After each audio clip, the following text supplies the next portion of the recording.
Hello there my fellow holotable heroes, and welcome to another Conquest video guide. You will be able to find this and all my other guides on my SWGOH for Life website, so if you haven't seen it yet, go and check it out. There'll be a link in the description below.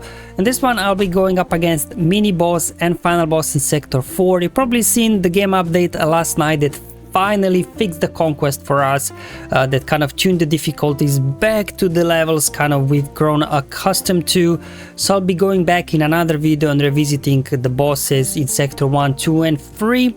In this one I'll just focus on sector 4.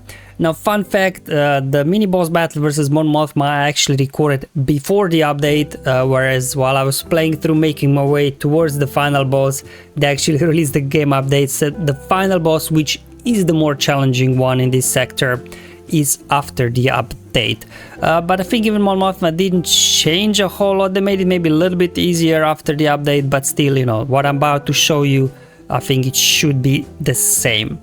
Alright, let's look at the feats here. So we've got Hoki Allegiance as always, and Scout Ahead. We have to defeat an enemy with Scout Trooper. So normally these feats are surviving unit. This time they just have to defeat. So I'll show a couple of options there. Now let's look at the modifier here. Essentially it does a lot of things, but most importantly, while the summoned unit is alive, so that's the soldier that Mothma summons, while that guy is alive, then everybody except Mothma will be getting revives, which can't be prevented, I guess. Okay, in terms of, yeah, how we're prepared, sure, why not? So we'll just be utilizing Imperial Troopers.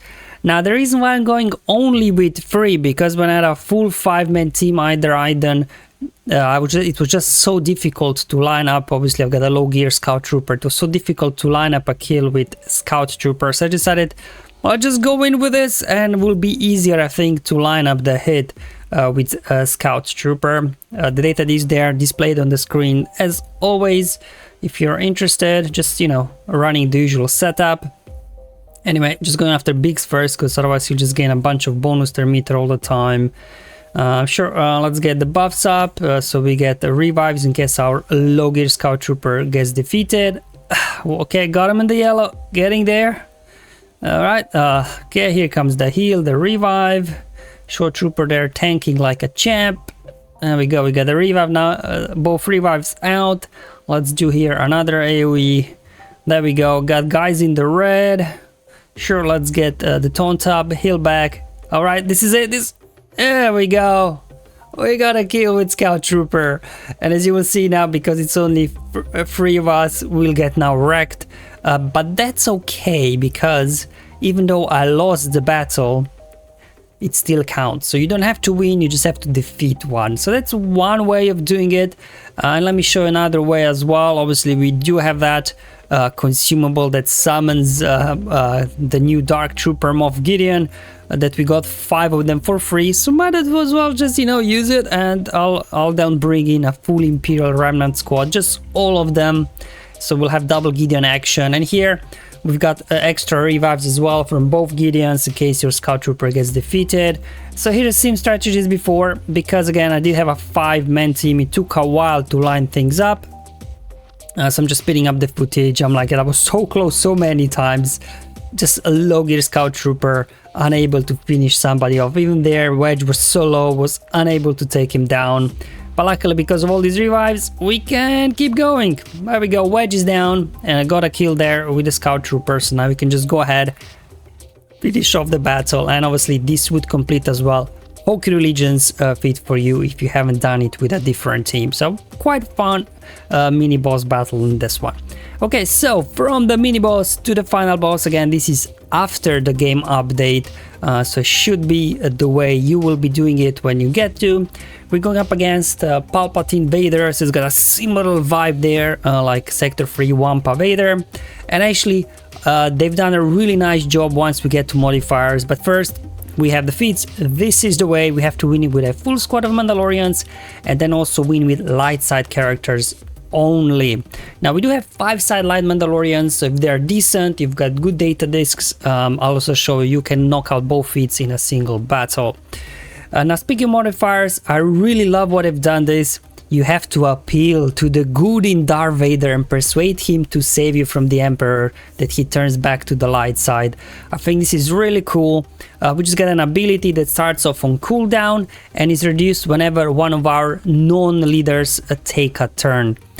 So then whenever you get to use that ability, you basically win. So you just have to, you know, survive long enough for that to happen. And now in terms of the enemy modifier, you cannot defeat them. So it's like, you know, it's about they can't kill you, you can't kill them. You just have to outlast them until you use the ability and you will win. Then it will be a little bit more challenging because they are immune to the detrimental effects. They've got as well damage reduction, but most importantly, yeah, you can't really land any sort of debuffs on them. But otherwise, yeah, it's a kind of survivability game, I guess. And because you can't land any sort of debuffs on them, I just threw out of the window all those data disc set, amplifier, agony, volatile accelerator, and I just equipped all other discs that were non-debuff related. You will see them on screen what I was rocking. Most importantly, I think I had defensive formation equipped, which is nice whenever we attack out of turn. Protection recovery for the team, and luckily shock will not stop protection recovery, so this kind of allows there to get going. So I had a little bit play, and if you want to go down the light side, Mandalorian squad, Armorer is the way to go. You start up with critical damage immunity, which gives you a lot of survivability out of the gate, and then, you know, whenever we do attack out of turn, obviously we're recovering because of bow, because of defensive formation as well. Okay, there we go. All right, sure, I mean, you can't really defeat any of these guys. As you can see, the counter is showing 25 turns to go. Just showing you what these icons mean. Can't defeat them, they're immune to detrimental effects, so well, just might as well land an armor shred. For some reason, armor shred is the only detrimental effect you can land on these guys. Sure, if you need still armor shred fit done, might as well knock it out. Okay, yeah, okay, as you can see, we've got very good survivability here because of the critical damage immunity we started with. We obviously got Beskar Mando there with his damage immunity, and this is where it was fun. I put 3 stacks of Beskar on OG Mando, and then he's constantly counterattacking, and then whenever he's counterattacking, we're recovering health and protection because of bow is unique, and extra, I'm recovering extra protection from defensive formation. So that was nice there, just keeping the team alive long enough until we can get something going. And there we go, we are ready, I think. There we go, to appeal to the good invader. So let's just see what happens when we use this ability. No, why going after armor? Palpatine is old, he needs his glasses. That's not Luke, that's just armor. So it just looks like they reused the animation from the Luke event. This is so funny. He just like picks him up and like slowly carries him like a baby. It's just so funny, this animation. But anyway, Armorer lived to tell the tale of how Darth Vader turned to the light side. And there you go, full light side Mandalorian squad and Hoki Legions. Easy peasy if you do have, I guess, the right data disc here and relicked up. You may not have good light side Mandalorians or good data discs. For that case, I think if you go with Maul, should help out as well. Obviously bring the good Mandalorians there, and eventually, you know, same thing as in battle number 1, you will get to the ability that you need to use, the event ability to use. We go, okay, all right. Obviously with Maul in there, we get extra survivability because of all these attacks out of turn that he brings. And Beskar Mando is there for a little bit extra insurance to keep our scoundrels alive.